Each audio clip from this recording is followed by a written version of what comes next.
And a good Monday morning to you. Welcome into the Nick Craig Show, streaming live this morning on YouTube, Rumble, and X. Don't forget that you can take the show with you 24/7 on demand by checking out the Nick Craig Show in your favorite podcast app. You can also listen online by visiting the website, nickcraig.com.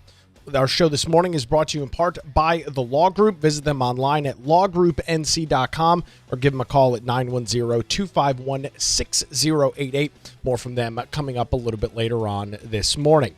Hopefully you enjoyed your Independence Day, 4th of July weekend for the most part. Pretty nice across southeastern North Carolina until we got into latter parts of Saturday and Sunday as Tropical Storm Chantel made landfall near Lynchfield Beach, South Carolina. That happened early yesterday morning, bringing with it heavy rains and winds as it moved inland across portions of eastern and central North and South Carolina. This was a very low-grade tropical storm, but even with that, still some major chaos unfolding across our state, where earlier this morning around the 4 o'clock time, crews out in Durham had to make multiple water rescues after a river up there, the Eno River, crested at more than 25.5 feet, causing some major flooding in portions of northern Durham, causing crews to have to go in there and do some rescues. Here across our area, the National Weather Service confirmed that a very weak tornado touched down in New Hanover County yesterday morning, an EF0 that was estimated to be on the ground for about 4 minutes, so right around 4:27 a.m. yesterday morning. This was a very quick spin-up tornado, and this is the damage path in northern New Hanover County. This, you can see this is a College Road turning into Interstate 40 here on the right side of your screen for those watching. For those listening, apologies. This is in the Kings Grant area. You can see this teal line, the storm moving across. This is North Kerr Avenue, right next to the northern portion of the airport here in Wilmington before it crossed through there. Predominantly just tree damage, some minor injuries, or no injuries, at all. Some minor home damage, shingles and things of that nature. Some trees uprooted as this storm passed in the area between 4:27 and 4:31 a.m. Eastern Time yesterday in the Kings Grant towards the Wrightsboro area, leaving some very, very minor damage, but damage nevertheless. And again, this is a good reminder, while this storm did not cause any serious destruction or chaos, at least in our area, the Atlantic hurricane season does run all the way through November. We are still in the very early parts of the season. We don't see the peak of the hurricane season here for at least another month. So good time with everything this past weekend to make sure that you've got your hurricane kit, all of the supplies that you need, everything for at least a couple of days of some food and water, medicine, all of that fun stuff. Make sure you get that available and have that available as we continue through the rest of the Atlantic hurricane season. Well, with all of that, we turn to the big political story of the morning. This is the announcement earlier over the weekend, I should say, that Elon Musk is officially starting a third party. It's called the America Party, and this is what, the billionaire businessman had to say. By a factor of 2-1, you want a new political party, and you shall have it. When it comes to bankrupting our country with waste and graft, we live in a one-party system, not a democracy.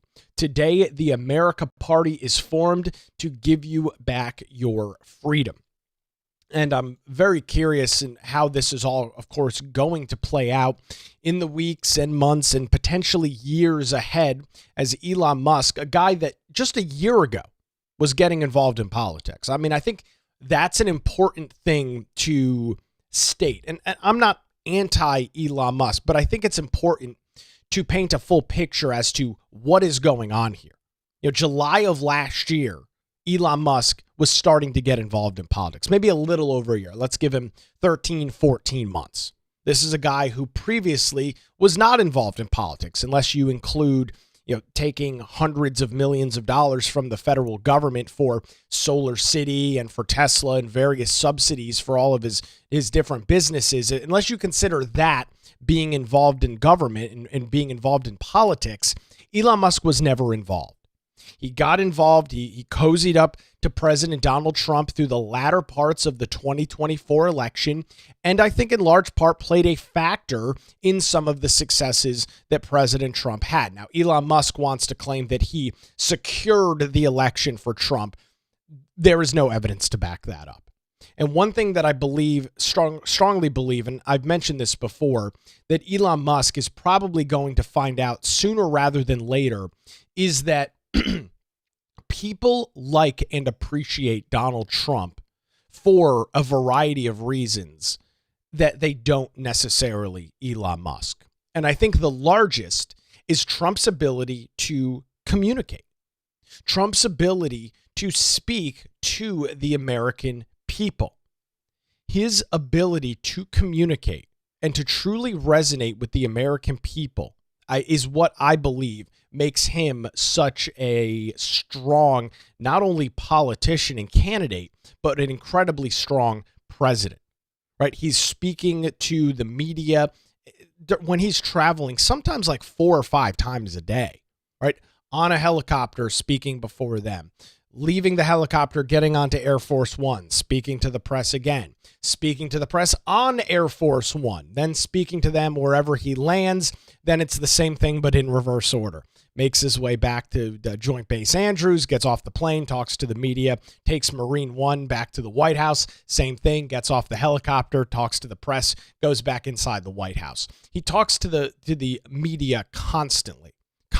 And of course, the media, if they were actually interested in doing their job, they would promote what the president is saying and allow that message to get out to the American people. But with the incredibly dishonest media apparatus that we have, unfortunately, the media apparatus that we unfortunately just live in, there's really not a whole hell of a lot we can do about it. Most of that is ignored, not covered, maybe a quote or a sentence here or there, but the greater context is lost. Thankfully, social media platforms like X, which Elon Musk, of course, owns, allows that full message, allows that full narrative to get out. But people have loyalty to President Donald Trump. They believe that he is fighting for them, fighting for their interests. And I do not believe, and all of this is subject to change, but as I'm calling, the scene as I see it unfolding in front of our eyes right now here on July the 7th, I don't think Elon Musk has that same thing. Do people like Elon Musk? Some do. I mean, his favorability and his polling number has not been incredibly high. This guy, of course, once the darling of the left, is now the enemy of the Democrats. So he's completely pissed off that contingent. I mean, you've got people riding around in their Teslas, bleeding heart liberals that expressed in years past their love for Elon Musk are now driving their Teslas around with stickers and bumper stickers on them that say, I bought this before Elon Musk got involved, or I bought this before Elon Musk started working with President Trump.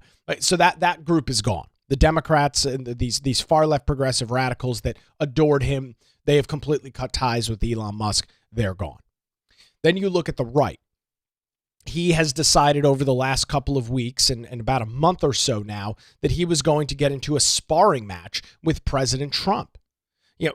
Back just about a month or so ago, he went on social media and indicated that the president essentially was a pedophile. I mean, he has alienated a lot of the MAGA base, which is where the loyalty is with the president. So you've got a contingent of the Republicans, the MAGA movement, that hates Elon Musk now because he completely crashed out back about a month or so ago and started going on these ridiculous rants on social media after he decided and after his time was up as a special government employee, which again is a set time limit. It's 100 days. That time was up. Trump thanked him, expressed his gratitude and thankfulness that Elon Musk sacrificed for 100 days to get in front of and lead the Department of Government Efficiency. We watched some of those comments as they unfolded in the White House. Nothing but positive words, nothing but positive commentary from Trump, only to have Elon Musk go days later and just completely freak out on social media. So he's alienated a lot of the MAGA base. And so you've got what I would describe as probably a relatively small, now it's still a large group. We've got 300 million people in the country, but a relatively small contingent of people who have a lot of trust and a lot of faith in Elon Musk. I'm not stating that I do or don't. I'm just kind of laying out the political spectrum and where I see things falling right now.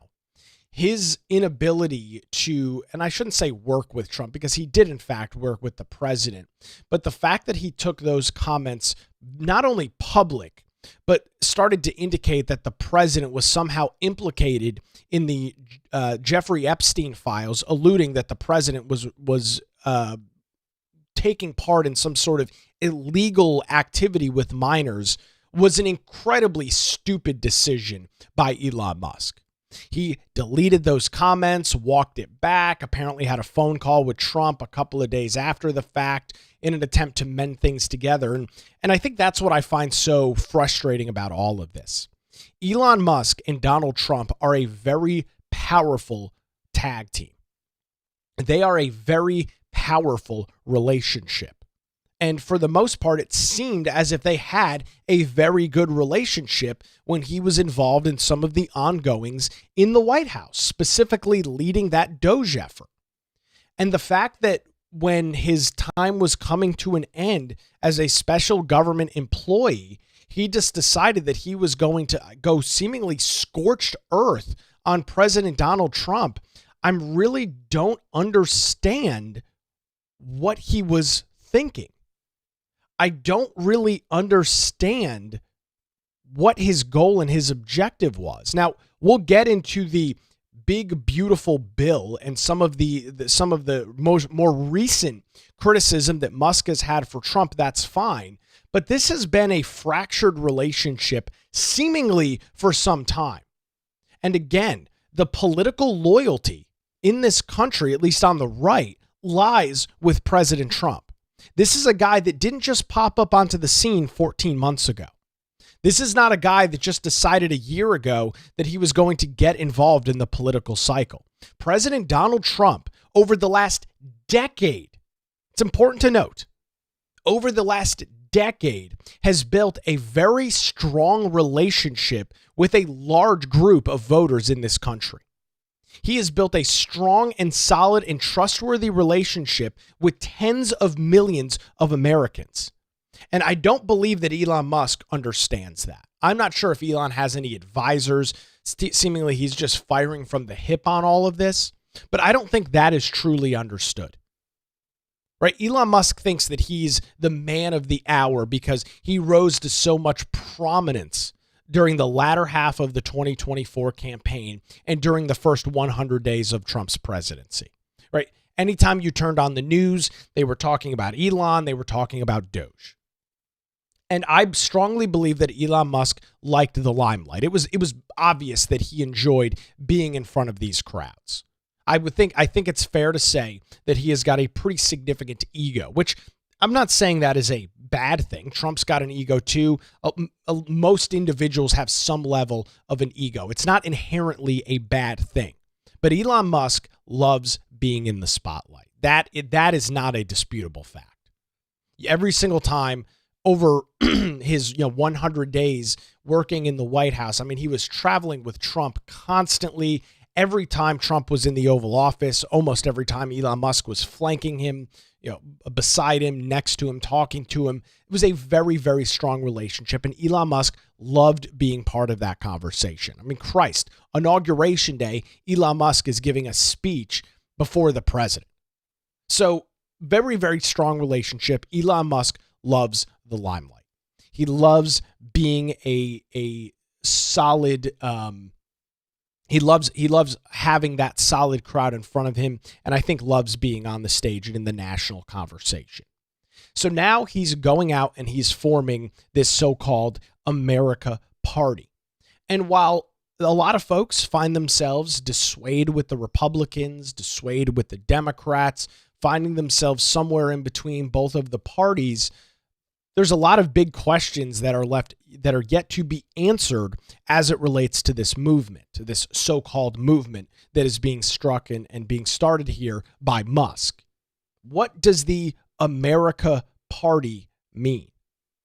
This is the tweet that kind of let everything, or the post that kind of let everything go. On the 4th of July, around 9 a.m., Musk post this on his X account. Independence Day is the perfect time to ask if you want independence from the two-party system. Some would say uniparty. We'll get into that in a second. Should we create the America Party? And this is the final result of out of 1.2 million individuals. By the way, this was a global poll. 65.4% said yes. 34.6% said no. This was not just a poll conducted in America. This was obviously posted on the X platform. Anybody from across the world could vote for this and take place in this poll. Now, he talks about some of the ways to deal with this. He says, one way to execute on this would be to laser focus on just 2 or 3 Senate seats and 8 or 10 House districts. Given the razor-thin legislative margins, that would be enough to serve as the deciding vote on contentious laws, ensuring that they serve the true will of the people. And so he's not really talking about making a political party as he claims. He's talking about a super PAC. He's talking about a group that backs candidates that fight for America, that are, I guess, America first, as Trump calls it in his MAGA agenda. And if that's the case, if that's what Elon Musk is bringing forward, I think this is fine. I think that the ability for Elon Musk to back, when you're looking at this, maybe 13 candidates in an election, right? There's how many members in Congress? 400 something members in the House. You've got another 100 in the Senate.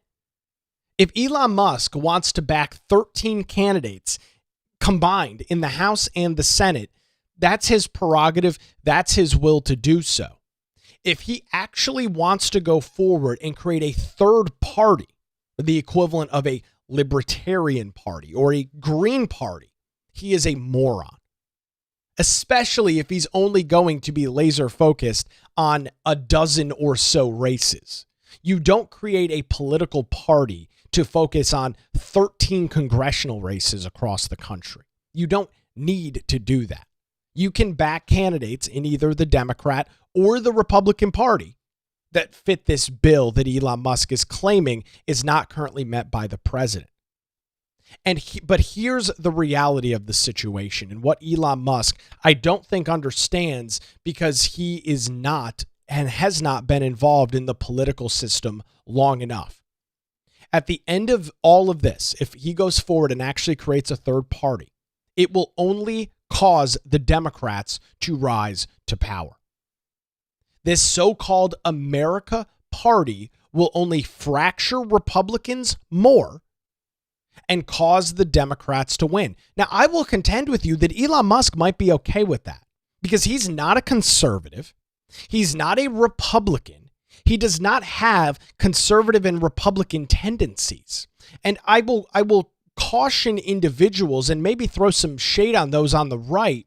We always do this. When individuals come closely aligned with things that we believe or say things that we agree with, we are immediately under the impression that these people are hardcore conservatives, that these people are hardcore Republicans in everything in which they believe. And that's just not the case. I feel very similar the way that I do about Joe Rogan, who, by the way, I love. I'm currently listening to one of his more recent episodes. I think it was last week he did with a data researcher talking about AI.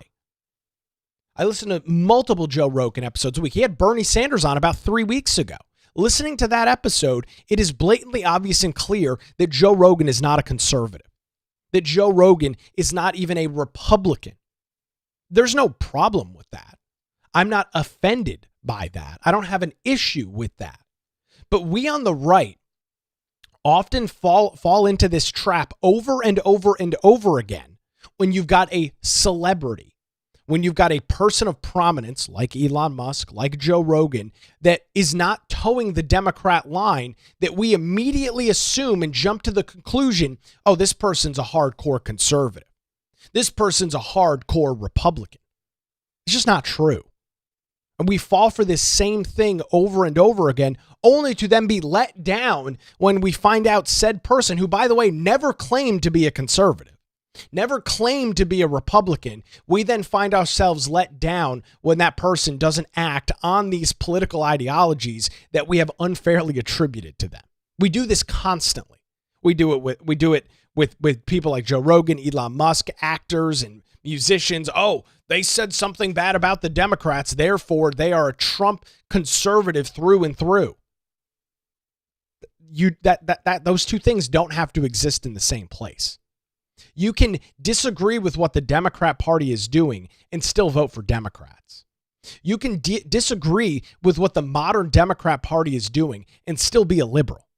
The same way that you can be a conservative or be a Republican and disagree with things that are going on within the Republican Party. You can be critical of the one big beautiful bill and some of the increases in the debt ceiling. That's a fair opinion to have, but it doesn't necessarily make you part of one group or the other. But what I can say without a shadow of a doubt this morning is that forming a third party, so-called America Party, will cause the Democrats to not only regain power, but will likely cause them to hold power indefinitely. It will allow the Democrat Party to continue what they started during the Barack Obama years, which is, frankly, the complete and total destruction of America as we know it. These individuals on the left want to welcome in some sort of socialist, communist, Marxist utopia into America. They believe that our system, they believe that our country is no good. They believe that the things that we stand for are no good, that capitalism is evil, that this country is inherently racist and sexist, and to somehow patch up the ill wills of the past, that the only solution forward is to will in socialism, Marxism, and communism throughout government. That's what these people stand for. That's what they want. And Elon Musk starting a third party will only expedite that process. Republicans will never win elections again, and Democrats will be in power, and then Elon Musk can sit on his Twitter account and talk about how terrible things have become. Meanwhile, it will be his own fault. I can state this morning that I am adamantly opposed to the creation of a third party like this. Do I love the two-party system? No. Do I love everything that Republicans do? No. But that's okay. This concept, and I really do need to kind of dig in on this. This concept, this idea that a political party, which is a vast organization, right? Nobody's going to argue that a political party, especially the Republican or Democrat Party, is a monster-sized group. The idea that that group agrees with you or you agree with that group 100% of the time, I think is insane, is complete and total insanity. I have made the point for years now, back when I was on the radio here in Wilmington, and I'll make it again this morning. You should never agree with a political party or even a political candidate 100% of the time. That is not a good thing. Right? One of the great things and what really makes the Republican Party unique is our ability to have independent thought, our ability to look at a series of problems and come up with a series of solutions. They don't have that on the left. They are all just sing off of the same sheet of music when they get their talking points from the top. Right? When there's a Democrat president in the Oval Office, the talking points come out from them. They trickle all their way down through the Democrat Party, and that's what everybody says. Right? It's a bunch of sheep just baaing the exact same thing. We don't have that on the right. It's our greatest strength, and it also can be our greatest weakness, because there's this weird fixation with this fact that you have to agree with every single politician 100% of the time because they have an R next to their name. That's not healthy. We should be allowed, and we in fact are allowed on the Republican side of the aisle, to have independent thought. While I think that Thomas Massie is a complete jackass, while I believe that the vast majority of his votes are incredibly stupid, I'm not necessarily upset that he is in Congress. I think what he's doing is a disservice to the people of Kentucky. If I lived there, I wouldn't vote for him. But I think that's healthy, right?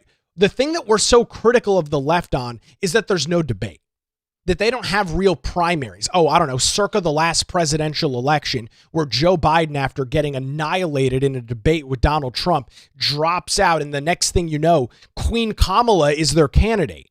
We, I guess, want the same thing on the right, because that's what we advocate for. Anybody that descends on the conservative side, on the Republican side, is immediately a rhino or part of the uniparty. And I'm going to just call both of those terms complete and total bullshit. I'm just going to call it out, because they're so overused, and they're used to describe people constantly in such a ridiculous manner that they no longer have any meaning. When you run around and claim that every single Republican that does not agree with you 100% of the time is a rhino, the term no longer means anything. The term no longer has any meaning. And I don't know why Republicans, who again are so critical of the left over this inability to have free speech, this inability to have independent thought, are of the mindset that every single Republican, thousands of them, tens of thousands of them throughout the country in elected office, up in DC, in state government, in local government, why every single one of them has to have the same thought.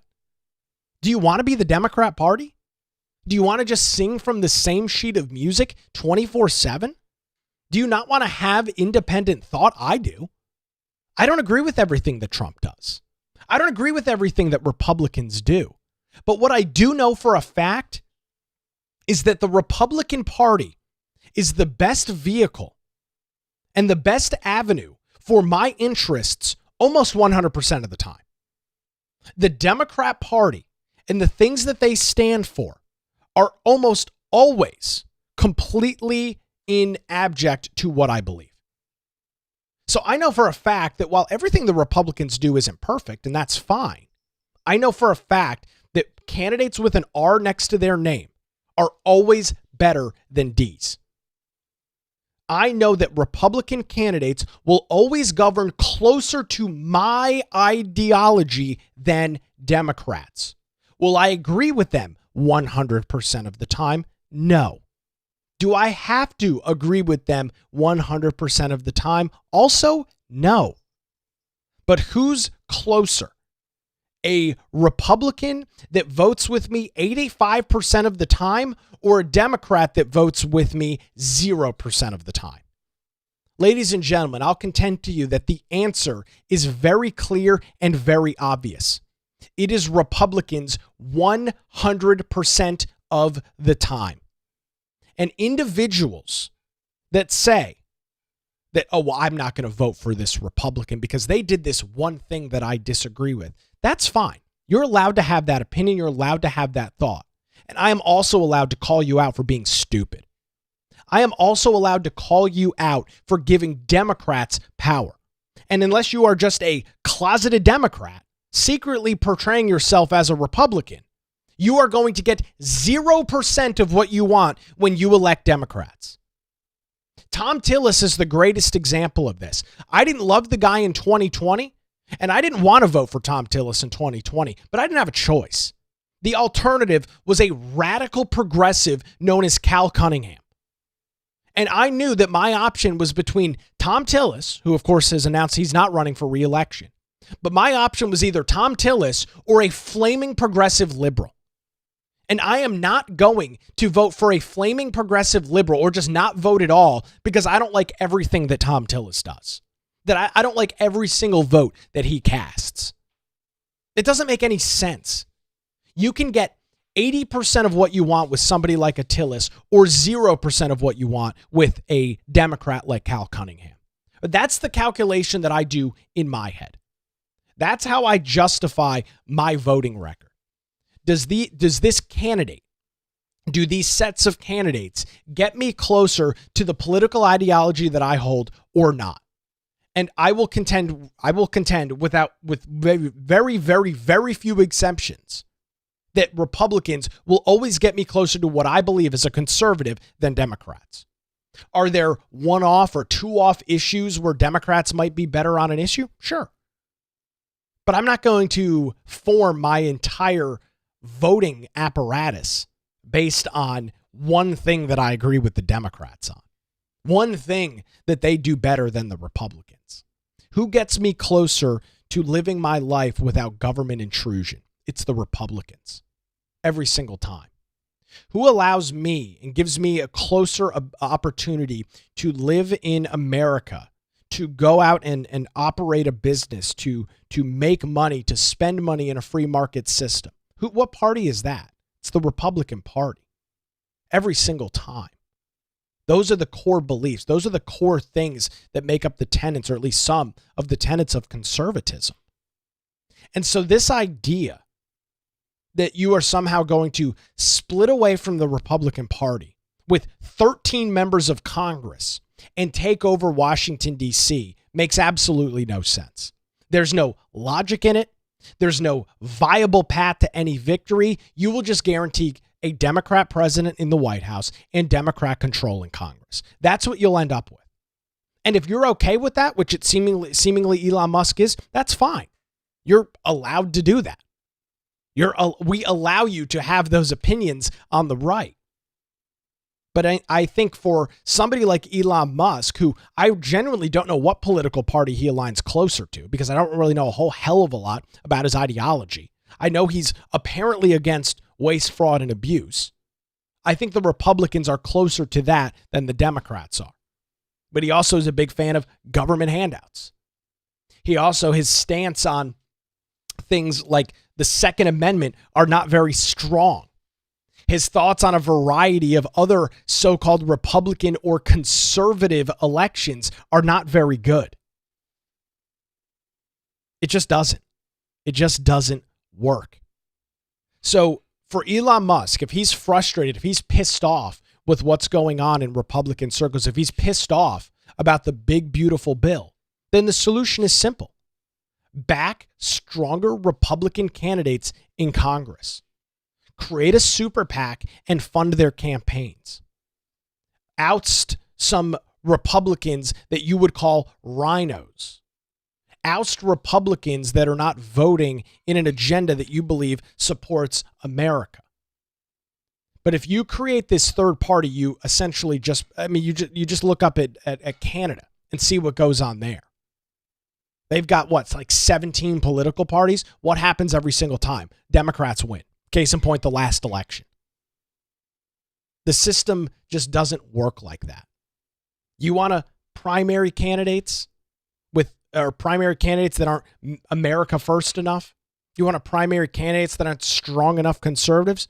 Go hog wild. I appreciate that and I look forward to that. But if Elon Musk goes forward with creating a third party, you can take this to the bank. Republicans will continue to lose elections at the state level and the national level. Democrats will seize power and destroy our country. That I can absolutely guarantee you is the result if Elon Musk wants to go forward with this. I've got some comments from President Donald Trump on this third party coming up. We'll get into those here in just a few minutes. Before that, I want to tell you about the Law Group. When legal challenges arise, make sure you put your trust in the Law Group right here in Wilmington. Since 2003, their experienced attorneys have provided high-quality, affordable legal services across the eastern half of our state. Whether you're facing a divorce, navigating real estate transactions, or maybe you're in a position where you need a strong defense, the Law Group has your back. Their dedicated team ensures your questions are answered and issues are resolved promptly. Great news, they are located in downtown Wilmington and just a phone call away at 910-251-6088, or you can visit them online at lawgroupnc.com. That's 910-251-6088. Or online, their website is lawgroupnc.com. The Law Group, experience and dedication you can rely on. Appreciate the Law Group and thank them for their continued support of the Nick Craig Show. We'll continue with this discussion of the America Party. We'll get some of your live comments in here this morning as well on YouTube, Rumble, and X, and the thoughts from President Donald Trump as well as the Nick Craig Show rolls on, streaming live this morning on a Monday, YouTube, Rumble, and X, and 24/7, wherever you get your podcasts.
And a good Monday morning to you. Welcome back to the Nick Craig Show, streaming live on YouTube, Rumble, and X, 24/7, wherever you get your podcasts. Hopefully you had a great 4th of July weekend. We are chatting this morning about the America Party. That's what Elon Musk claims he wants to create. And I want to touch on one thing before we get to some of President Donald Trump's comments. Elon Musk mentioned this, and this is something I hear on the right pretty often, and I have to call it out. Going back to his post over the weekend, Independence Day is the perfect time to ask if you want independence from the two-party, some would call uniparty system. This whole idea, this concept of the so-called uniparty is something that I've never really been able to understand. And I'll just use this example for it. This idea, the uniparty, is defined by many on the right as, well, the Democrats and the Republicans are just the same thing. And just looking at that at face value, it makes absolutely no sense. But look at the situation that we're in right now. If you look at who is in the Oval Office now compared to who could be in the Oval Office from the Democrats, are you of the mindset, are you of the opinion that Donald Trump and Kamala Harris would be governing exactly the same? Because if you claim and make the point that we are just a uniparty, that there is no substantial difference between Democrats and Republicans, then you would be okay with Kamala Harris being in the White House right now. I do not believe that. I do not believe, under any stretch of the imagination that Kamala Harris would be governing the exact same way as Donald Trump. I do not believe for a second that Kamala Harris would be leading efforts like Donald Trump is. Let's just look at the border as a great example. What did border crossing numbers look like under the Biden-Harris administration? You had hundreds of thousands of individuals a month being stopped at the U.S.-Mexico border. As of June of this year, the border crossings, the southern border between Mexico and the United States, was 8,000 crossing attempts in the month of June. 8,000 compared to hundreds of thousands in June in the years prior. 23, 24, 22, and 20. So there's just one small example, an example I believe is pretty important, but just one small example of this concept shattering this idea that Republicans and Democrats are just the same thing. Do you believe that if Kamala Harris was in the Oval Office right now, that you would have peace deals being brokered in the Middle East? Benjamin Netanyahu, who I'm not a huge fan of, is set to be in the United States today to continue to discuss ceasefire deals not only between Iran, but between Gaza, the Hamas terror group that is operating in the Gaza Strip. Do you think that would be happening under a President Harris?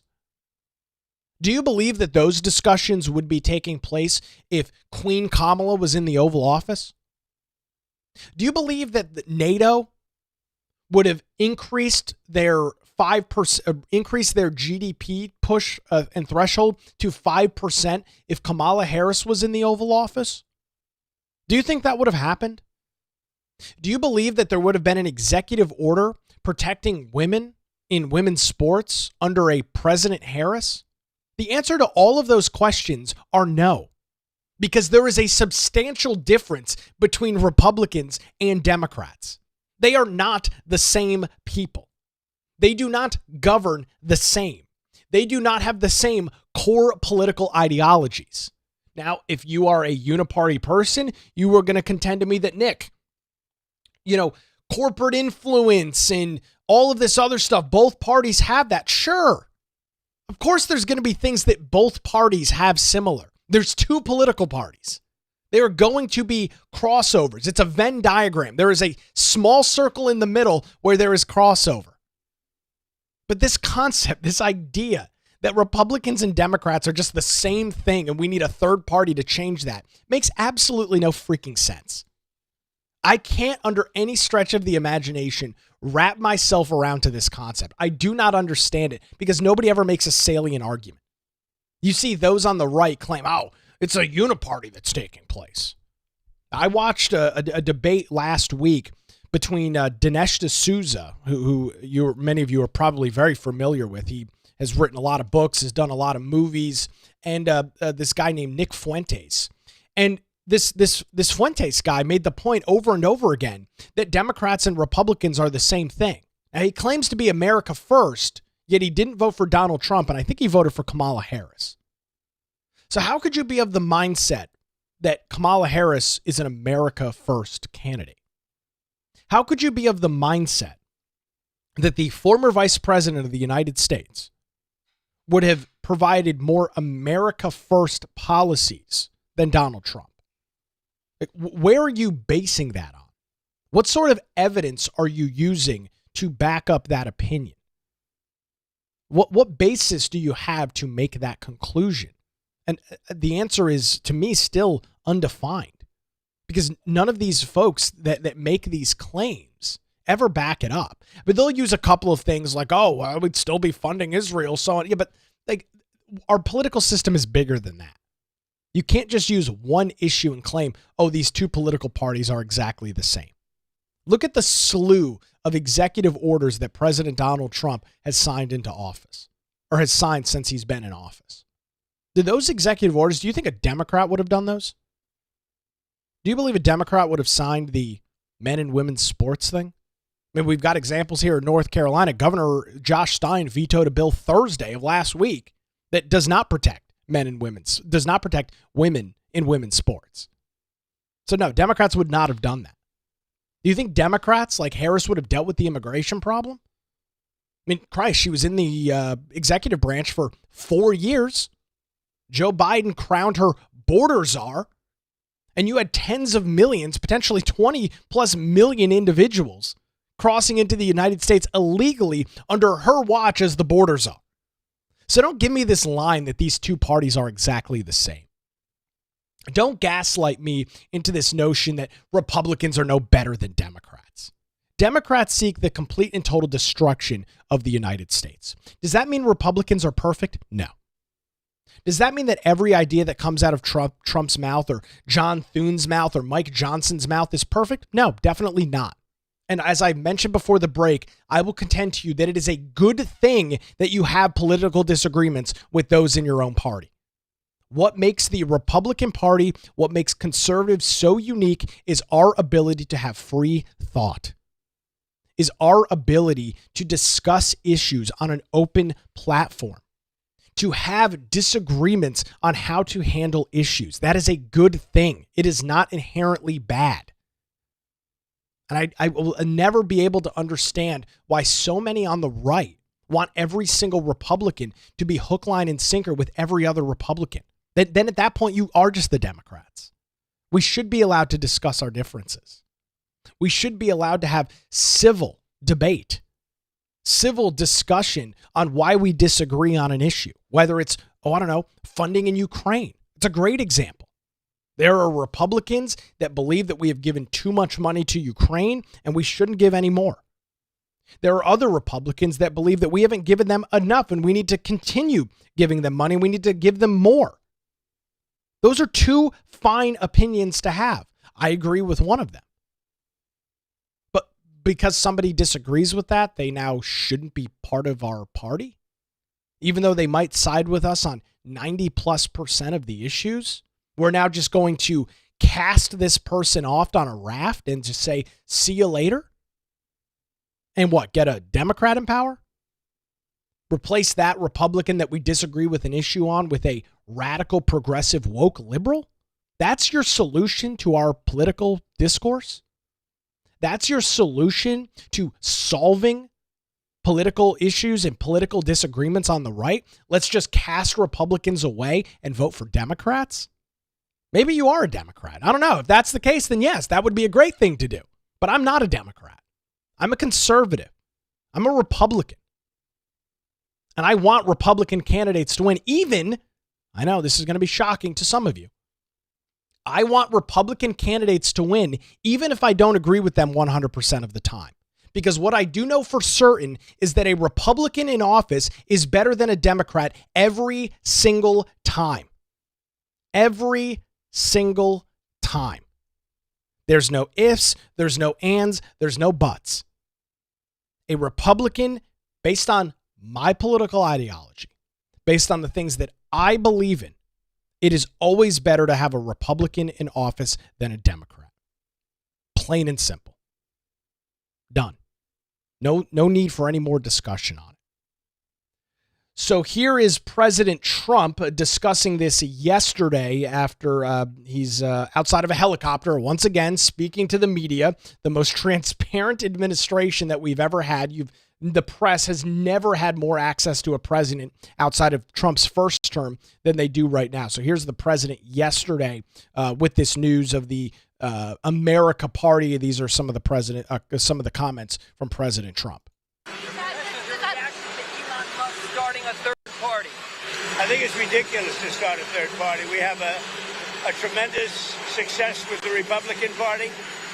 The Democrats have lost their way, but it's always been a two-party system. And I think starting a third party just adds to confusion. It really seems to have been developed for two parties. Third parties have never worked. So he can have fun with it, but I think it's ridiculous. President, what's golden key back? Golden key back from Elon. Go ahead. So there you go. You've got the president making the point that it's ridiculous that the Republican Party is moving forward. We're getting some commentary in on our live chats this morning on YouTube, Rumble, and X.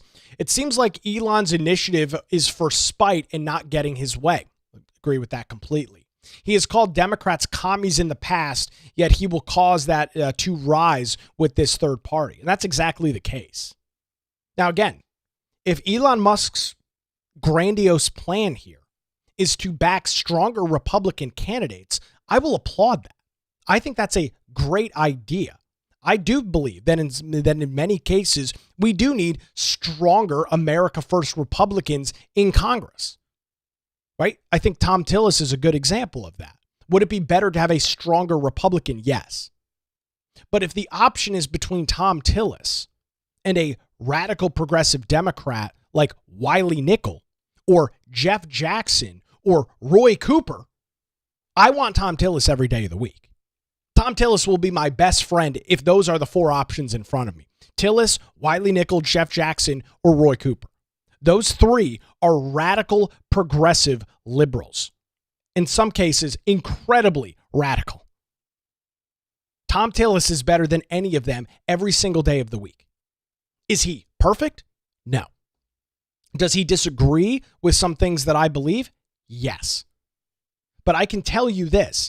I agree with Tom Tillis on more issues than I do with Roy Cooper, Cal Cunningham, or Roy Cooper, Wiley Nickel, or Jeff Jackson. Because I agree with those three on arguably nothing.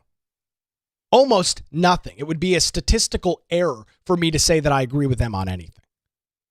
And it goes back to and this is a quote from, at this point, almost 50 years ago, Ronald Reagan's quote about a friend versus an enemy. He makes this point of, he makes this concept and makes this point that having an individual that is more closely aligned with you does not make somebody an enemy. And the quote is, it's kind of paraphrased, but the quote is, the person who agrees with you 80% of the time is an 80% friend and not a 20% enemy. I'll say that for you again. This is a quote from Reagan from the mid 80s, 50 years old. The person who agrees with you 80% of the time is an 80% friend and not a 20% enemy. And I wish more conservatives, more Republicans would understand that quote, that comment there from President Reagan. Because it's the God's honest truth. And when you are actively backing a candidate or a slew or a set of candidates that do not agree with you on anything, that do not agree with you on 99% of what you believe, do you feel that you're going to get a better America? Are you under the impression that you're going to be living in a better state? A better municipality, a better city, voting for Democrats than Republicans? I don't think so. I can't subscribe to that notion. I can't subscribe to that idea in any way, shape, or form. And so, as we round out the conversation this morning, I am very curious to see how this goes forward with Elon Musk. Again, a guy who has not been involved in the political system all that long. A guy that up until about 14 months ago, his involvement with government consisted of getting hundreds of millions of dollars worth of government contracts and government subsidies. That was it. That he now has, all of a sudden, all of the solutions and answers to 250 years worth of government. I'm going to be inherently skeptical of that. Do I think Elon Musk is a bad person? No. Do I think that Elon Musk and I agree on issues? Yes. However, I strongly am of the opinion that the way that he is going about this is incredibly destructive to the Republicans, is incredibly destructive to the MAGA movement, and is incredibly destructive to the agenda that is being put forth by President Donald Trump. Elon Musk is on the outs. He was a 100-day temporary employee of the federal government. He loves being in the limelight, and he is, for whatever reason now, completely freaking out on social media and having seemingly some sort of an existential crisis over the fact that he's not the center of the political world anymore. That's what it seems like to me. I don't know Elon personally. I've never talked to Elon Musk, but it seems like that's what's going on. He cannot wrap himself around the idea that the political circle and the political system does not revolve around him. And I would say it's tendencies of somebody who's an egomaniac because it's not revolving around him. He's not the top story on the news at 6 p.m. every night. He's not standing by with President Donald Trump. He's not talking to him in the White House for hours on end each and every day. He wants to get back into that circle, and his solution is to create a third party that will lead to the destruction of the Republicans, give the Democrats essentially complete and total exclusive power, and you and I know what happens there. You continue the Barack Obama campaign for 8 years of the complete and total destruction of the fabric of America. That's what the result is. Plain and simple. Do we need stronger Republican candidates? Sure. Would I support somebody like Elon Musk backing strong Republicans in a dozen or so races? Absolutely. I think we want the strongest individuals up in Washington, D.C. But I will never support him in this conquest to create a third party. It is so incredibly stupid and so incredibly short-sighted. It has no viable path to any sort of victory. He admits so, claiming, we're going to focus on about 12 races. Great. So you're going to change the entire government. You're going to completely change Congress, which has over 500 members, with 12 people. Give me a freaking break, Elon. Appreciate his service. Think what he did with the Department of Government Efficiency was great work. I think what he's doing with SpaceX and Tesla and Starlink are absolutely incredible. But he is dead wrong on this concept, this idea that he is going to somehow create a third party and make America better. He is completely out to lunch on this issue. We'll get your continued feedback in our on our show. You can comment on our YouTube channel. Make sure you subscribe over there. You can keep up to date with the show on YouTube. We stream live there each and every weekday morning. Also get a lot of great comments after the fact over on our YouTube channel, youtube.com/The Nick Craig Show. Hopefully you will join us over there. Quick programming note for those watching live this morning or after the fact. I will be sitting in for Vince Coakley this morning on News Talk 1110 and 99.3 WBT. I'll be live at 10 to noon on Vince's show. This is the main topic. We'll be taking your phone calls and text messages. You can also catch that podcast after the fact as well. Looking forward to sitting in for Vince and chatting more about this later on. Thanks to the Law Group for their continued support of the show. Visit them online at lawgroupnc.com or give them a call at 910-251-6088. Candidate filing for municipality elections opens today. We'll have a complete analysis and recap of that coming up tomorrow morning right here on The Nick Craig Show, streaming live on YouTube, Rumble, and X, and 24/7 wherever you get your podcasts.